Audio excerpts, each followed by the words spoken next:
crazy about here is that like if you're a freshman here, you're gonna train with like about 10 Olympic medalists in the same pool. And you're gonna like train with them. You're gonna talk to them. You're gonna like they're like human, and you're gonna feel it, and it's like pretty cool. And then yeah, of course, like the level of practice is just insane.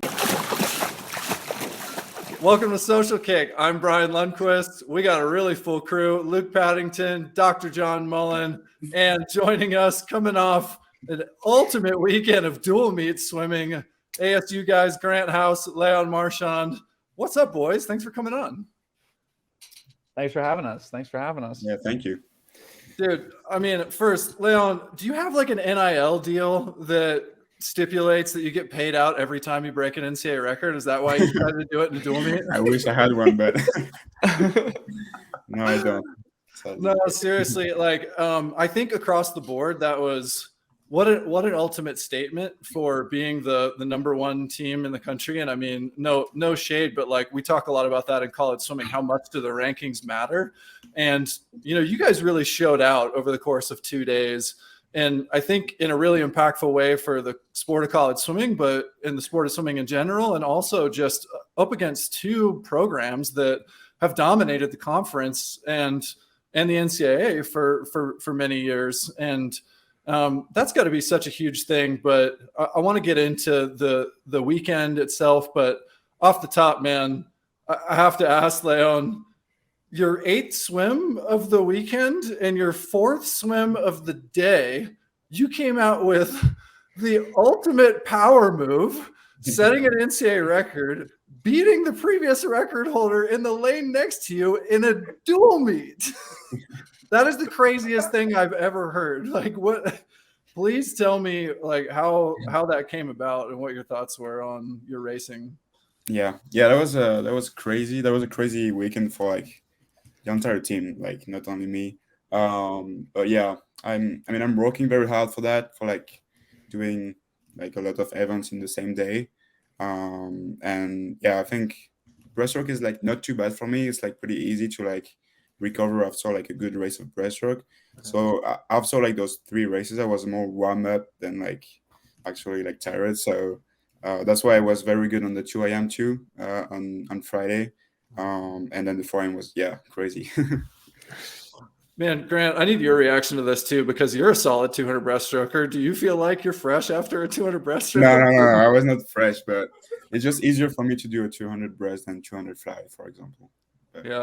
The reaction to the team, I mean, you guys, I know maybe weren't fully rested for this weekend, but, clearly in a different place than, Stanford and Cal were. But all that said, such depth across the board and such consistent performances that is really showing the growth of the program. Tell me about kind of what the team's expectations were coming into this weekend with a really big opportunity against these teams at home. Yeah, I think the thing was like different was the mindset because we were just going to like for a PB. Like each one of us were going for a PB on each swim, even if we didn't race that much. We were suiting up, so we were like going really for the fight, and that was great. We just like execute the plan like step by step, and everyone was just like focused on himself and what we were needed to do for like winning. So that was just great. Like the team was just great this weekend. I want to get back to that 4 a.m. though. I mean, you said you felt kind of fresh for it, or not as tired as one would be. It's been noticed one of the most difficult events to swim and race. We've asked the question 200 times. 400 IM is most of the time all the way up there. Talk to me how you felt in that 400 IM. I saw the race 2 different angles. You look good and look solid. How did you feel during the race? During the race, I was just thinking about like touching the wall as fast as I could. Even like in the very first part of the race, like the fly was just like 25 by 25. So my speed was like 48.7, which was so good, actually, like faster than last time.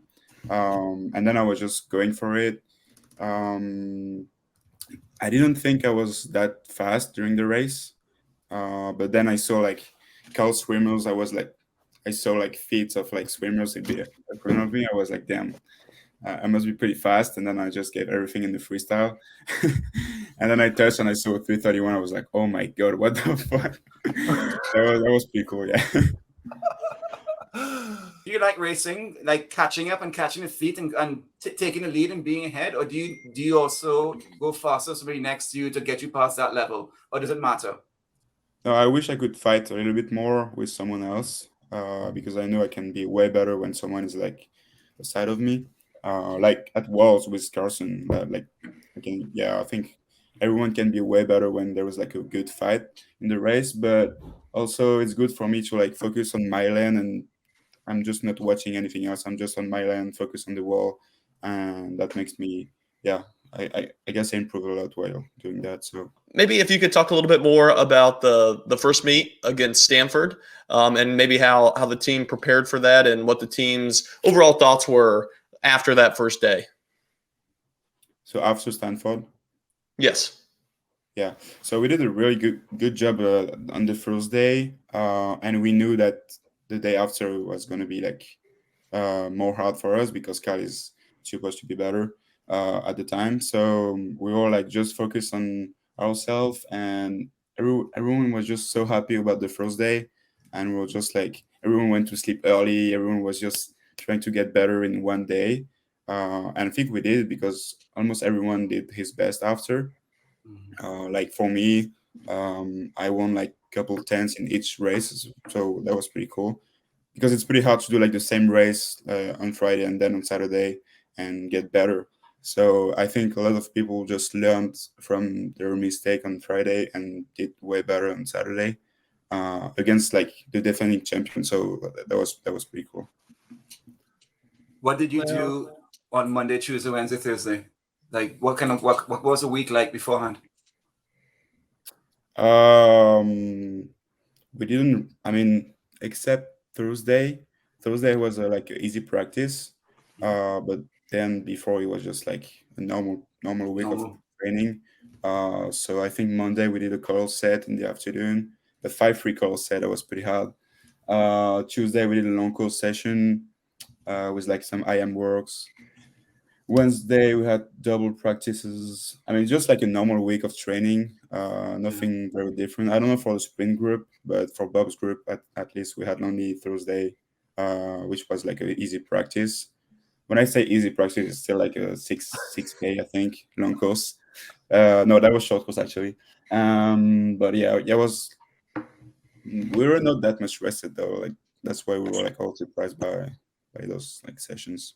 Grant, I want to talk about the team, and you've been at ASU for a number of years now and have seen such a progression, right? And here you are in your super senior year here with with the number one team with a crazy dual meet, and I'm sure big goals for NCAA. So can you just talk about like the mindset of this team first on this year? I want to get into where the program has come because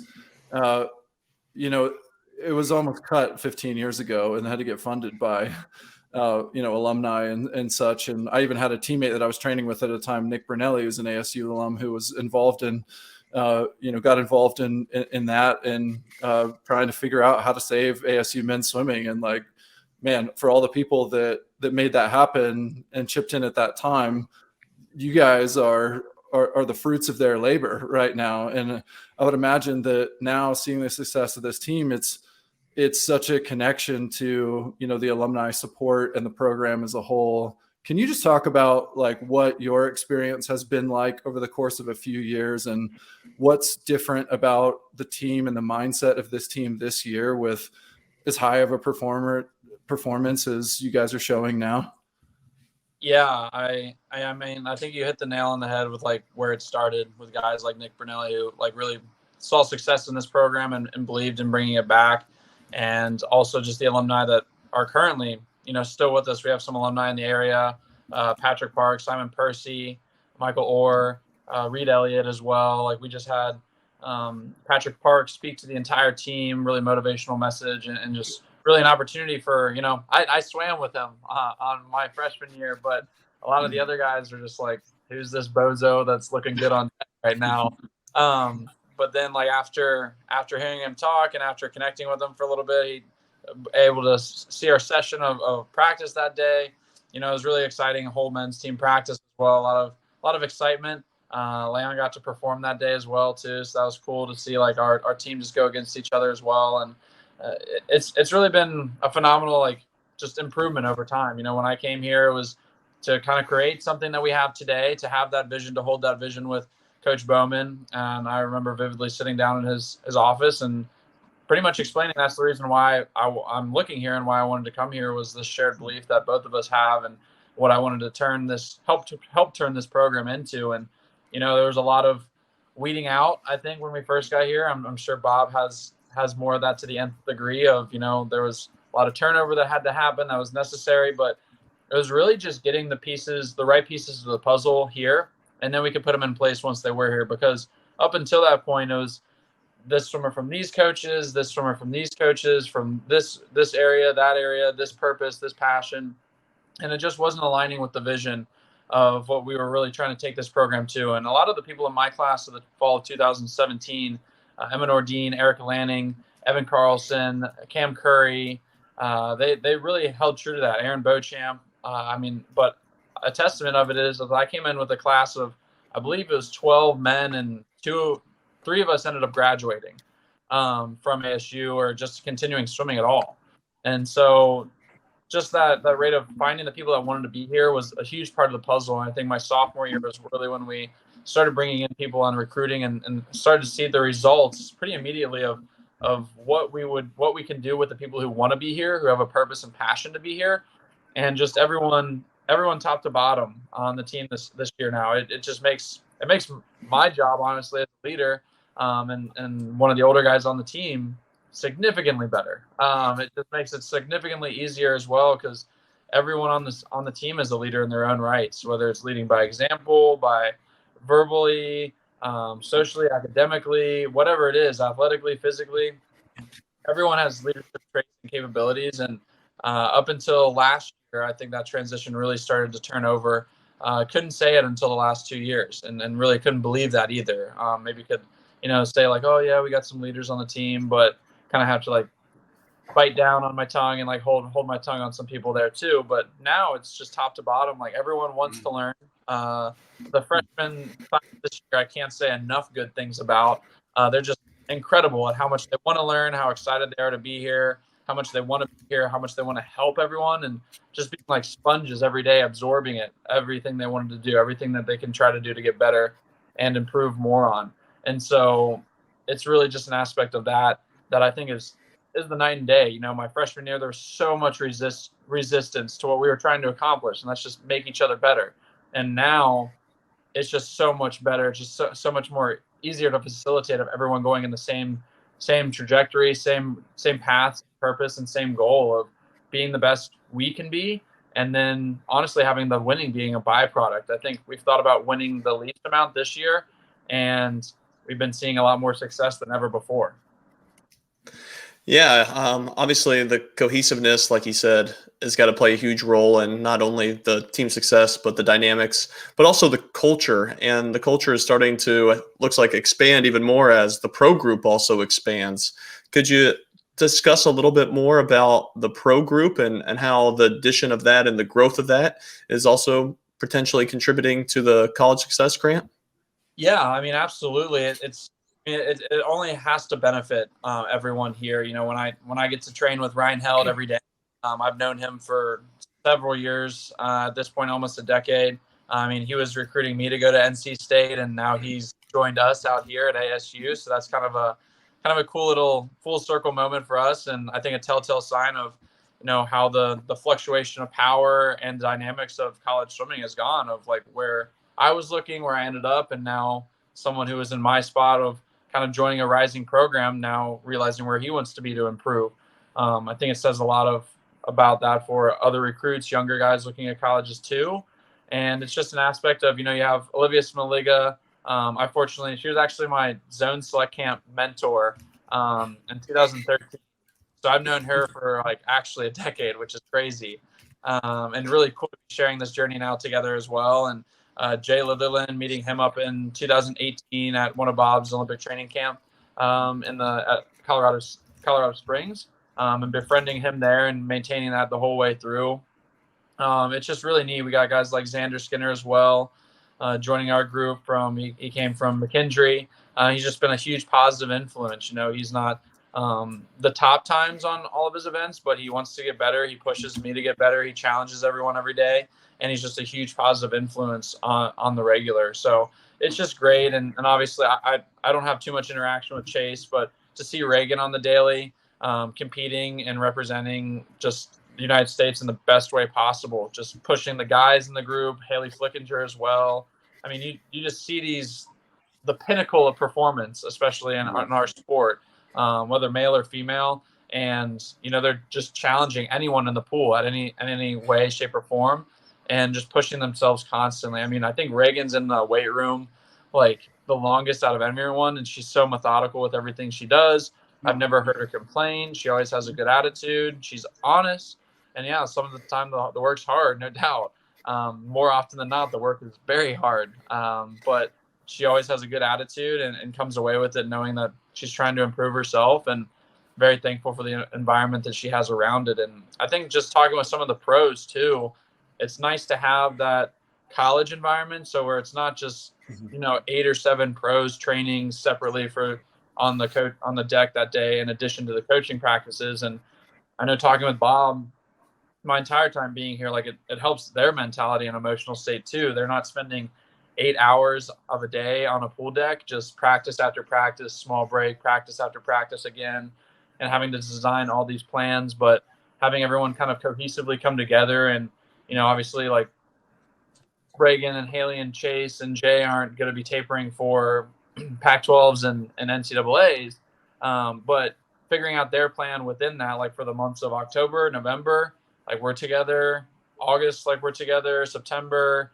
January, February, and then like the differentiation come from that. And that's what makes Bob and Herbie such phenomenal coaches, is they can make that change seamless and different. Like on Friday, I know I saw Xander in the locker room, and him and Ryan and Olivia had a very challenging workout Friday morning. While some of the group had us wake up swim, some of the group other groups slept in. And it's just that they had 3 different cycles going that morning, with the end goal of everyone getting better. And I definitely think after Friday finished, everyone got better. That's for sure. Leon, could you tell us a little bit about maybe the 400 IM training dynamics? I can imagine this great environment with Chase and Jay, and then maybe, I don't know, Haley beating you guys every now and again, or maybe Reagan putting up some amazing splits, and maybe outlifting people from what Grant's describing. I remember when we were talking with Reagan, she'd never lifted weights in her life. So maybe tell us a little bit more about how the IM group is. Yeah, I think what is crazy about here is that like if you're a freshman here, you're gonna train with like about 10 Olympic medalists in the same pool. And you're gonna like train with them. You're gonna talk to them. You're gonna like they're like human, and you're gonna feel it, and it's like pretty cool. And then of course, like the level of practice is just insane. Like Reagan is just a beast in practice. I've never seen that before. Haley, the same thing. Even if Haley is like training a little bit less this year, she's just insane. Then Chase, crazy too. Jay is just so cool. I mean, everyone is just like going in the same direction. Even if you're like in college or as a pro, so it's pretty cool. And every day you have to fight for your life at training, because it's very hard and the level is very high. But also like the freshmen, like Grant said, they're like crazy fast too. They've been improving so much in like 3 months, because of that. Because like we have Chase in the group, because we have Jay, we have Reagan, and we don't want to be slower than Reagan at practice. So, and it's pretty hard to do, but it's just crazy mentality overall in the group. Hey, do you guys have the opposite kind of person at ASU though? The person who is just, not always touching the wall in practice first, not always there, but he drops it, she drops it when it's ready on race day. Like they can get up and race, but they aren't necessarily there in practice. So, do you have that kind of opposite mentality, or not? Most of you guys have kind of same mentality. Good trainers, good racers. Yeah, I'd say everyone great. I mean, I think the one of the big things here is you compete at the level that you train at, and you prepare. Your results are how you train and prepare on a daily basis, and really top to bottom. I mean, I know in sprint group, one day in the back, like in short course yards, we had, I think, 14 guys in the group, and all of us had multiple reps of 50s under 20.4 from a push. And I just kind of like sat there and I was like, what actually just happened? Like, like just like a moment and step back, like, how did that actually just happen? Like, we had 14 guys from freshman to 6 years super senior me Yeah. times, and it's just pretty insane to think about that. I mean, just going those times top to bottom, and then when you get to meets, like I hear over the intercom on Saturday, like our relay won the 2 medley.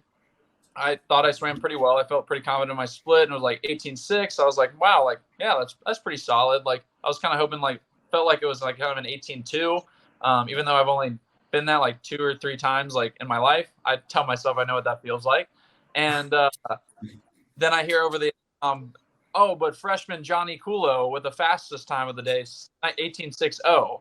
And it's like, all right, I will sit back down now, and I will let that one go by and try to do better on the 200 freestyle here. So it's great to like just have that moment of, yeah, he puts in the work every single day, and everyone who puts in the work gets the results. Like even one of Leon's roommates, one of the guys I enjoy the most on the team too, Jackson Stallworth. Like, he was talking to me after the meet. He swam an exhibition 100 backstroke and went a 49.1, and he was like, yeah, I didn't expect to go 49.4 until like a couple weeks from now.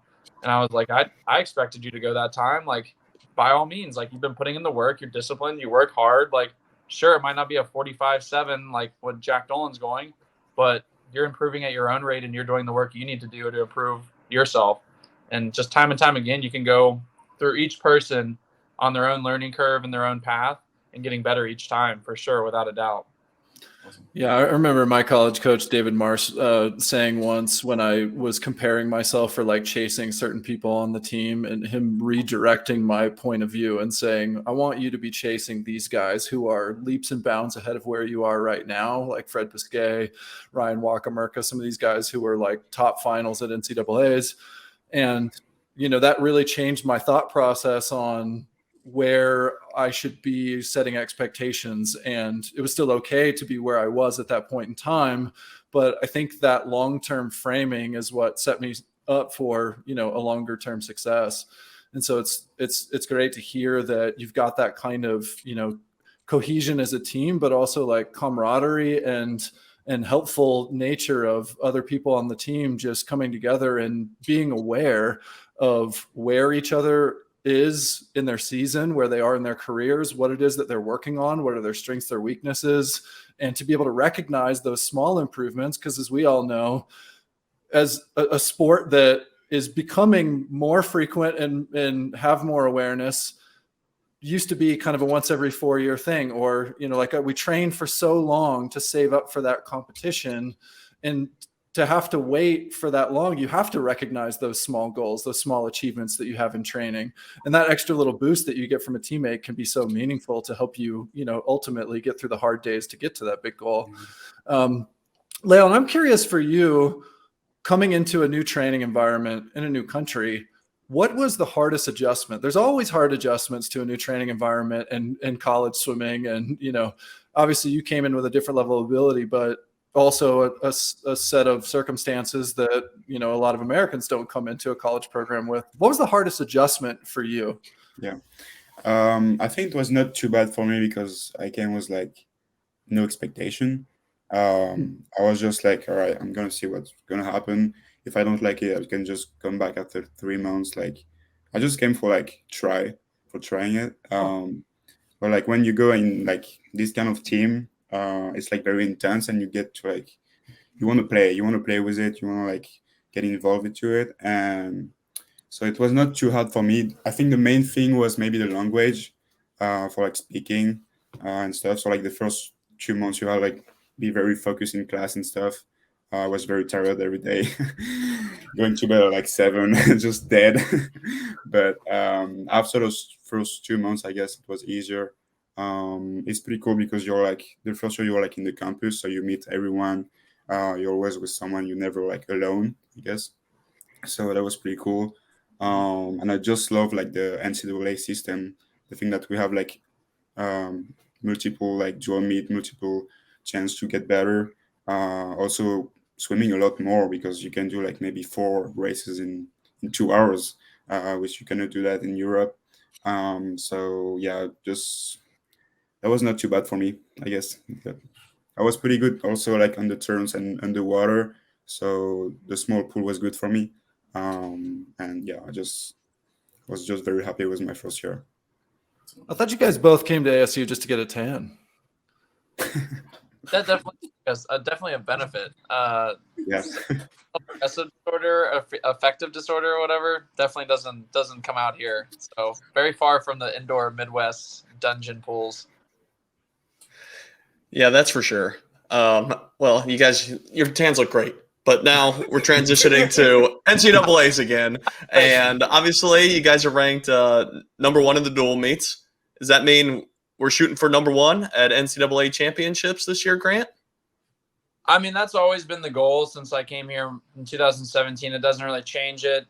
They've put it on a poster, put it on a label now. That's cool. That's cute. It's nice. It's an achievement the program's never had. Like it's definitely something to be proud of. But I think the group of, again, going back to the group of guys here, like the whole intent of coming here, from when you're recruited to when you actually get here to when you're developing here finally, is this process. I definitely say since anyone came here in 2018 and later, is really this development to ultimately reach the highest peak in NCAA swimming for our team, which is an NCAA championship, and then also just actualize your greatest self-improvement as well, which if we have every guy, every person on the team improving themselves to their highest capabilities, again, the winning will be a byproduct of everything that we're doing. And I think that's something that Leon's really taught me a lot as well, is that like improving yourself as much as possible isn't selfish.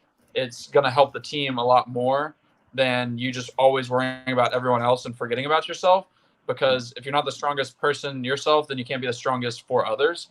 And so, yeah, I mean, going into I doubt anyone on any team would go into any competition saying that they didn't want to win. And so that's our mindset of just performing at our best. And I think we're showing that we don't go into every meet. We don't go into every dual meet saying like, oh, we need to be #1 in the country. We're just going in saying, how can I be better? How can I be my best self? And our best selves are showing everyone in the world how great that is. Personally, and that's my belief. What is it going to take for ASU to win? We know what both of you are capable of and where you're ranked right now in your events, and that's given. But that's not what wins championships. What does it take for ASU to win? I mean, I think we'll know that when we get to the meet. I think every day is going to hold its own adjustments, its own audible calls, and just getting the strongest team we can, the strongest, the healthiest team, and just getting to a meet ready to perform at our highest capabilities. John Wooden really says it well: perform at your best when your best is called upon, and that's going to be March 1st and March 24th or 5th at the end of March, and it's really just about culminating as much as we can all the work that we've been doing and bringing that forward with the best foot forward, and just showing up to the meet in the best emotional state, best physical state, best mental state as possible. I can't necessarily speak for Leon on last year, but I know when I stepped into NCAAs, Herbie and I both talked about it. I was definitely emotionally very, very low on a charge, like a 20% out of 100% battery charge, just because of how exciting of a year it was, how new it was to actually be a constantly successful program. I remember the first night of midseason invite at Greensboro last year, in 2021, I guess it would be, 2021. The first night we went 1, 2, 3 in the 2 IM. We won the 500. We won the 50. We set a school record and everything. We won the relay, And I just like walked back from our event that Leon and I had just gotten 1-2 in. And I looked at Bob. I was like, that has to be the single greatest session in ASU's like swimming history. And he was like, yep, definitely was. And we got That was only the beginning too. Yeah. yeah, that was just the start, like, of a crazy meet and a crazy season. And it's just kind of kept building on that. Like, I never thought I'd see an NCAA record in a dual meet. Like, that's kind of crazy. Like, I saw them measuring the pool afterwards, and I was like, what is this? Like, what, like why are we doing the pool here? And they're like, oh, it's like you have to after that happens. Like, wow, that's a new one. Didn't know that. But just to be like, just to have that mindset of going and wanting to get better, like, I feel like sometimes it kind of gets washed out of, you know, club meets and some dual meets of like, okay, like, we got another dual meet, like, let's get up, we'll get raced, like, let's get rowdy, like, yeah, rah, rah, rah. But it's like, no, at ASU, you use every single dual meet as a checkpoint and a benchmark of how can I get better, how can I perform better. And Leon, like, helps me a ton with that just because he's such a high performer and just our personalities really click well. Like, even before my 100 freestyle, I was a little bit tired, and I just like kind of looked and I was like, Leon, what do you want me to go here? And he challenged me. He was like, go best time. And he's like, just go best time, just do it. And I was like, okay. I wasn't really thinking that, but now I am. And now I'm gearing like my head towards that. And so after the race, I like swam an okay time. I wasn't very happy with it. But then I was like, in my head, I was like, dang, I kind of let Leon down. And then on the relay, You don't listen to me.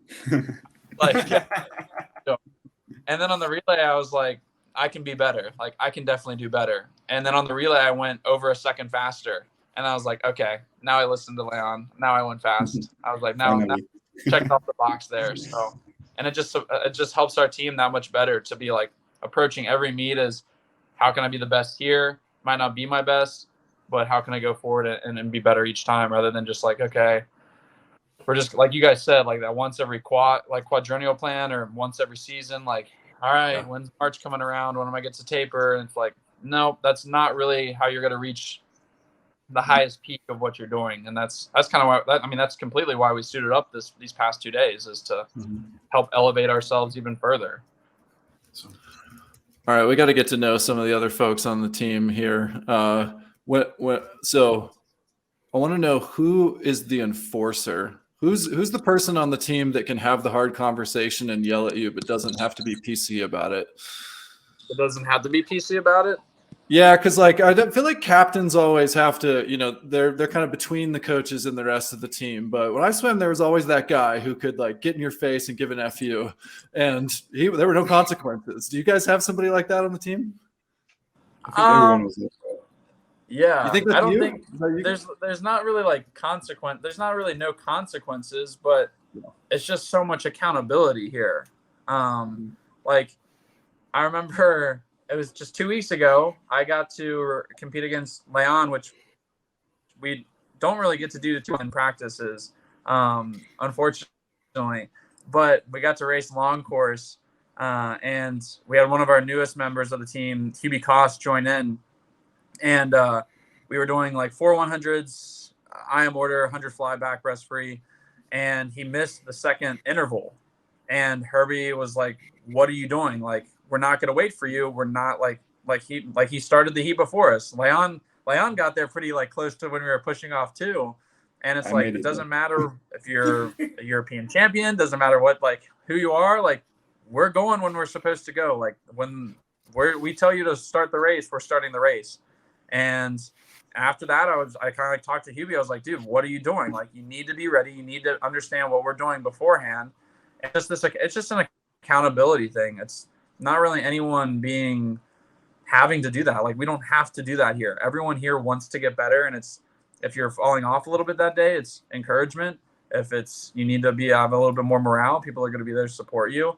But yeah, I don't feel like anyone has to be like yelling at your face anymore, because those aren't the people that are here. Like, everyone wants to get better, and we all know we're trying to get our best, and sometimes it's just not there. Like that day, I wasn't really even in the same ballpark as Hubie and Leon, but I was able to compete, and Leon was still motivating me. Like, I was getting destroyed in practice, but he was still there to support me on my path for that day.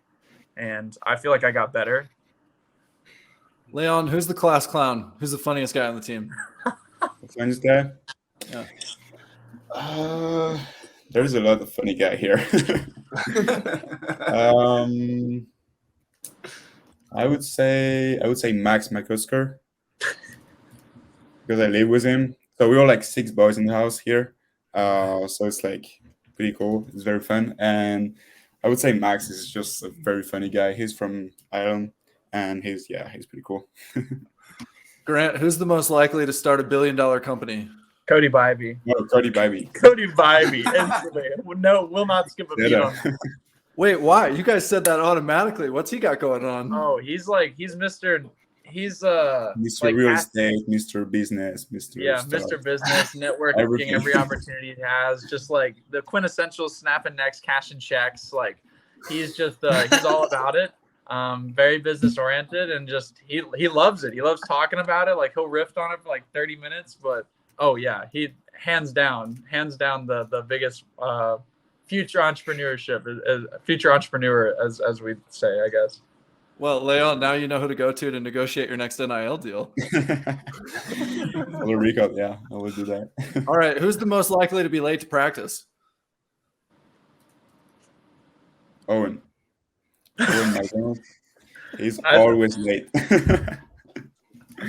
What does Bob do, or what does Bob or Harvey do when somebody's late to practice? What's the punishment? Definitely a stern talking to.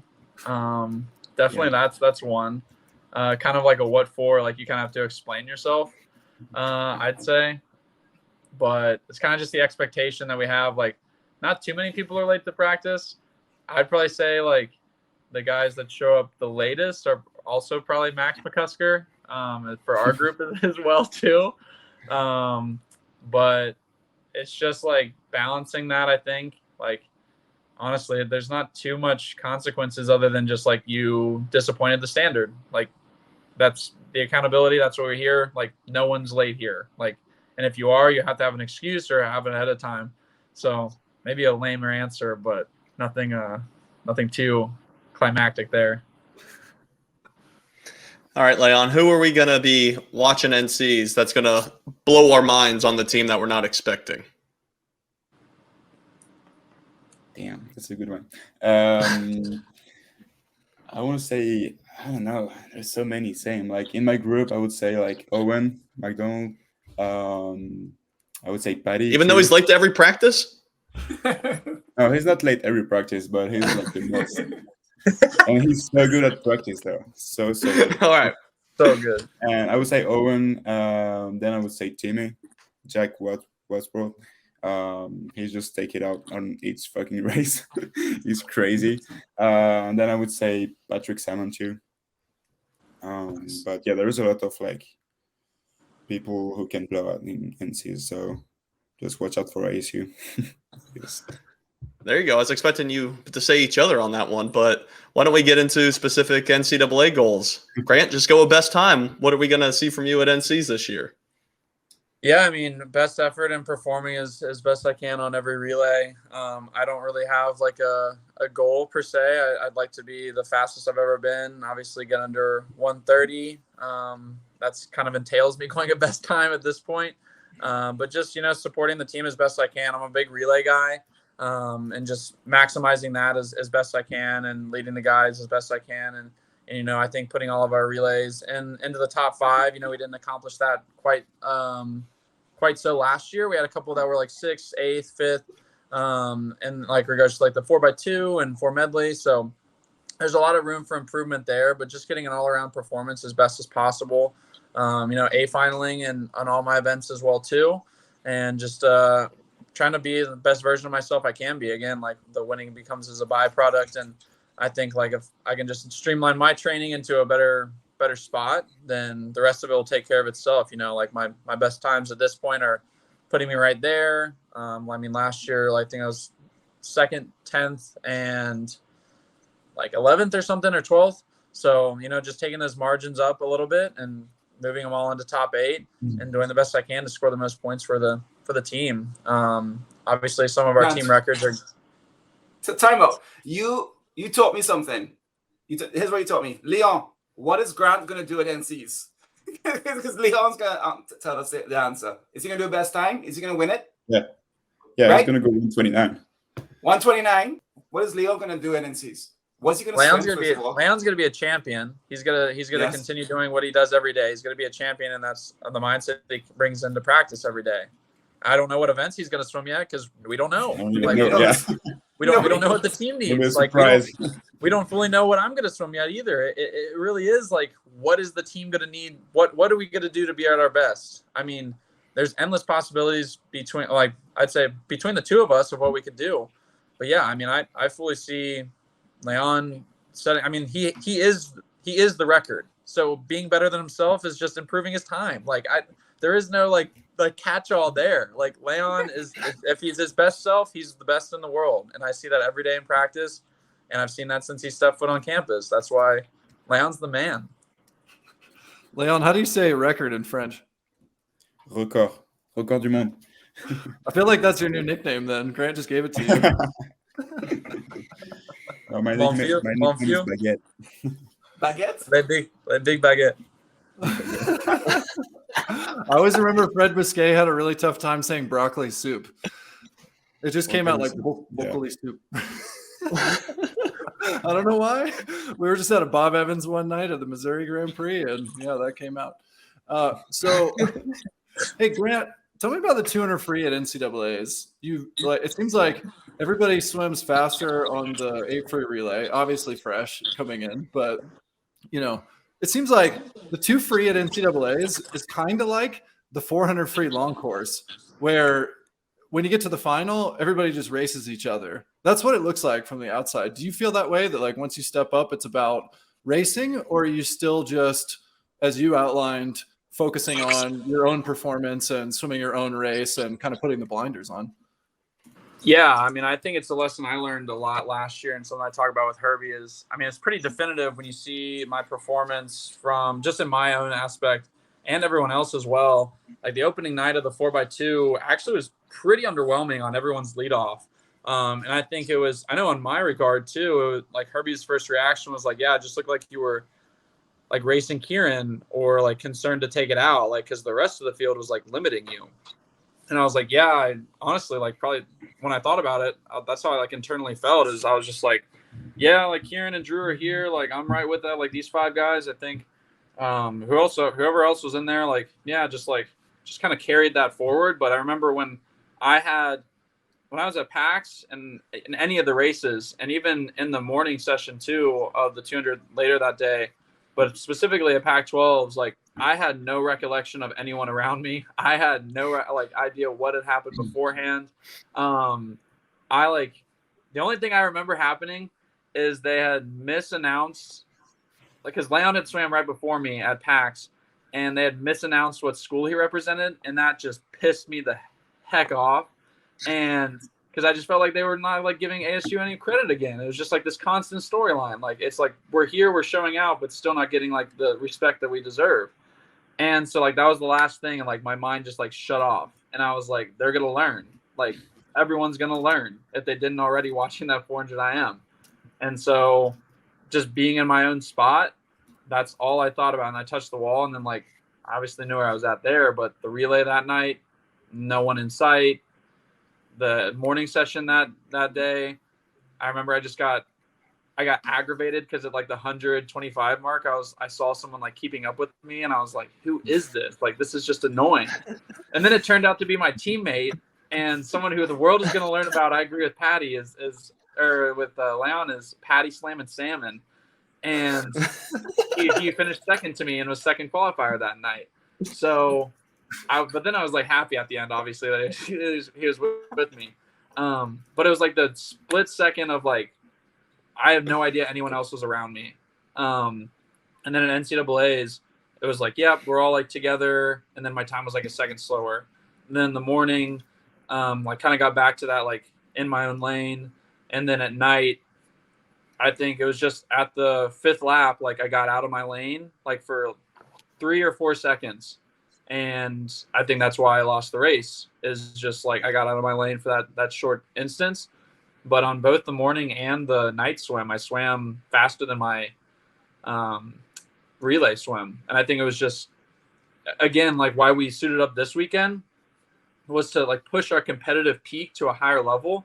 And why I was kind of bummed that like Cal didn't ultimately was like it just would have been more fun and exciting and just benefited everyone. And they have their process, we have ours, but it just would have raised everyone's competitive aspect to be there, because I think like arching the main point, long-winded answer, I know, but when we got to the NCAAs, it's like, all right, these are the top 8. Like we've never swam against each other yet. We've only seen each other's times. And then when we all get there, it's kind of like, who's going to go first? Like who wants to go first? Like who's going to bring it back? And it's really just, if everyone just goes and stays in their own lane, that's what's going to be the best outcome.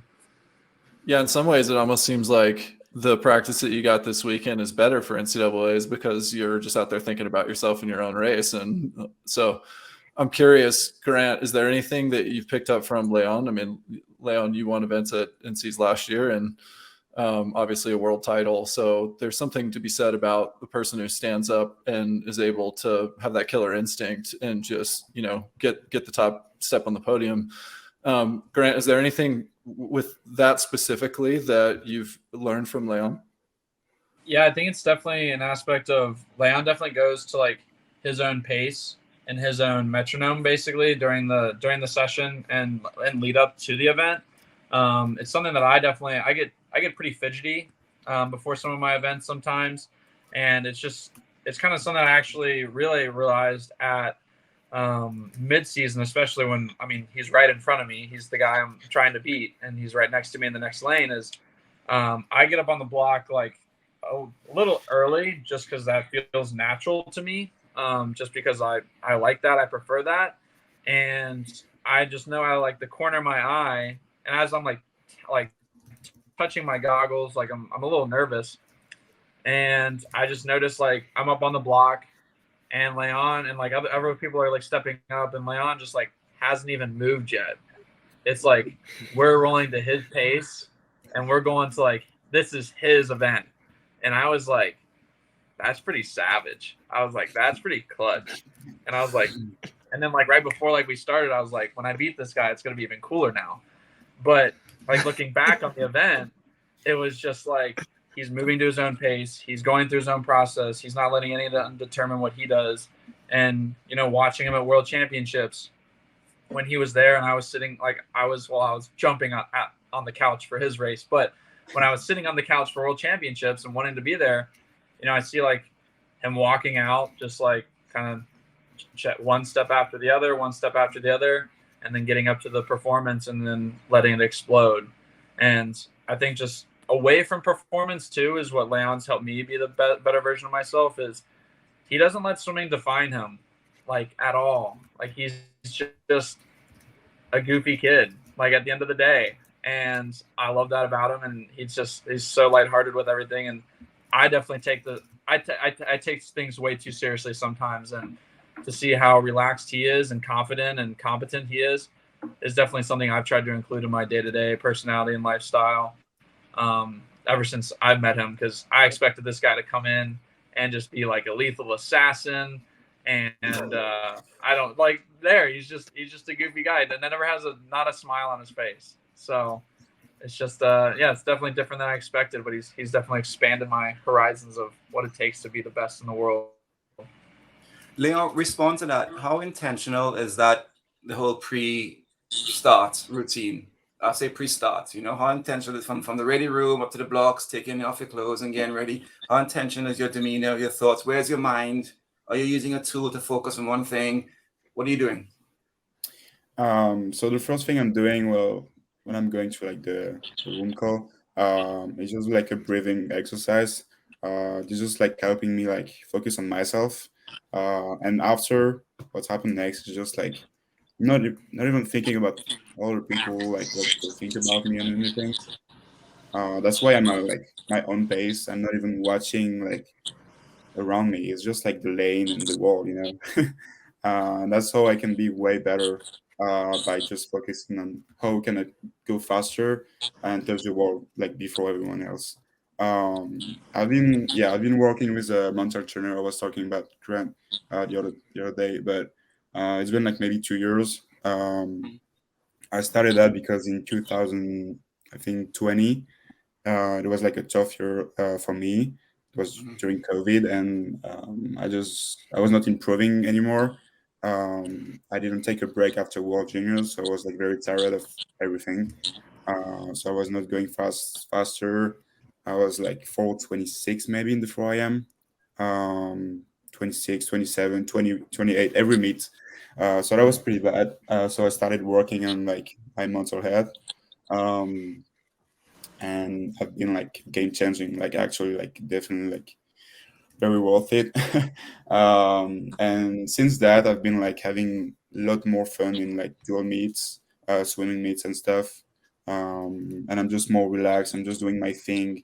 I'm not watching anyone else. I don't care about all the people what they are thinking of me. And I mean, yeah, just I think that's like the biggest step I took.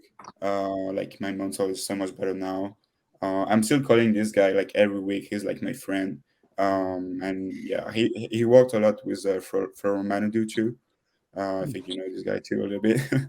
And yeah, I improved a lot on that thing. And I think this is this is like 70% of the performance. Like when you go to like a final at World Championships where like everyone is like very nervous and stuff. I was just like doing my thing. I was just like having fun, you know. So I think that's how I did it. It's that's remarkable, and more people need to realize that. And but I also know it's very, very difficult, and it's a journey, and you're still on that journey, I bet. And it's probably one of Yeah, the hardest things you got to get through, and still getting through. So yeah, kudos, dude. yeah, because we train like maybe 5 hours a day in the swimming pool, but we never train our mind. So Yeah. I've been working on that since like 2 years. Yeah, this is definitely like game changing. Bravo. Clearly. All right, boys, we got some rapid fire questions for you to finish up. All right, the first four are for both of you guys. What's the hardest race in swimming, Grant? 200 freestyle. Leon, hardest race in swimming. Uh, I would say 403. Leon, Olympic gold or world record? Olympic gold. Grant? Olympic gold. Grant, coffee, Red Bull, or pre-workout? Coffee. Leon? Uh, Coffee for sure, but nothing for like the afternoon and stuff. I cannot drink coffee in the afternoon, or I cannot sleep after. All right, Leon, do you pee in the pool? Yeah. Grant? Absolutely. Absolutely. Who All right, doesn't? we'll switch gears. Grant, what's the most effective way you've used Chat GPT? Wow. To see how good Herbie is at writing practices. Oh, I look forward to looking that up. Leon, what will be your first world record? I don't know. I really don't know. I don't want to know. Too many events to pick from. Too many events to pick from. I get it. Relatable. I don't want to Relatable. know. I want to, yeah. You're relatable. Yeah. Right. Exactly. Grant, what do you think is the best world record on the books? I think the best world record on the books is the 142 200 freestyle. I think once that can be broken though, I think once that is, a lot of people are going to get there. And yeah. Leon, what's the best moment that you've experienced on a pool deck?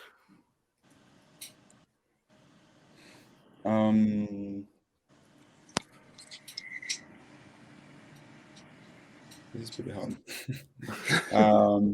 I think I was not on the pool deck, but I was in the stands in 2019 at Worlds when I saw Caleb Dressel winning the 100 free.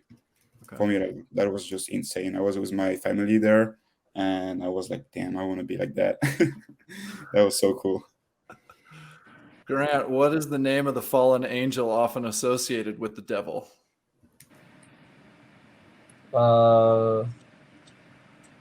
Lucifer. You got it. That's it. Leon, have you ever eaten deviled eggs? No. I don't know what's that. He has no idea what it is. Grant, who's the greatest high school swimmer of all time? I'm sorry. Who's the greatest high school swimmer of all time? Ooh.